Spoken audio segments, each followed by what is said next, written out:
Tatlo na tayo.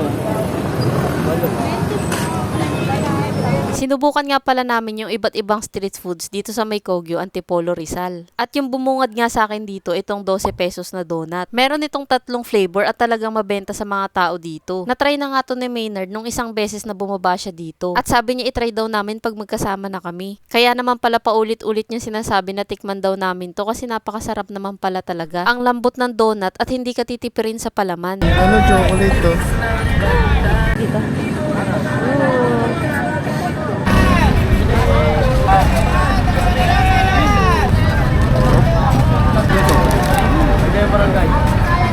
Ito pa isa naming tinry yung dos tres. 5 piso na yung isa nito. Napabili nga kami kasi hindi maamoy yung tinda niya. At mukhang kilala na si kuya dito kasi kahit nakamotor talagang hinihintuan siya dito. Sunod naman, tinry namin itong pritong manok. Iba't iba yung presyo niyan kada tumpok pero yung tinry namin yung tigbe 20 lang.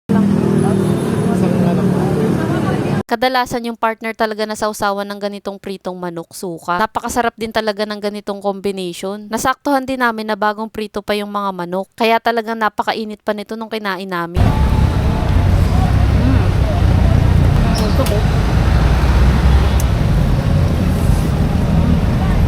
Busok pa.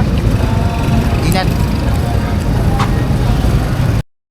Sunod naman, atay ng baboy yung tinry namin. Dito kami napabili kasi nakita namin bagong prito pa yung atay ng baboy. Ang dami nga nagtitinda nito dito at talagang pasarapan na lang talaga ng timpla ng suka. 10 piso nga pala yung isang stick at merong 4 na pirasong atay na nakatuhog. Mahilig yung katay.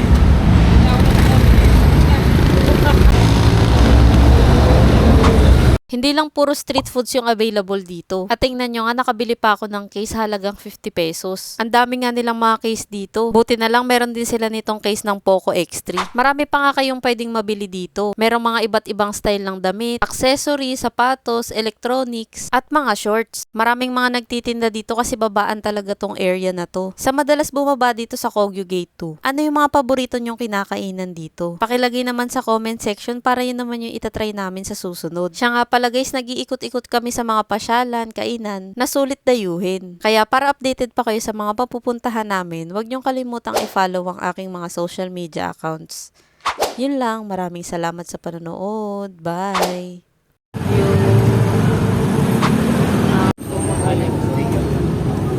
Oh. 20. 20? Sige, papak tayo isa. Ano tayo yun eh? Dalawang inyo.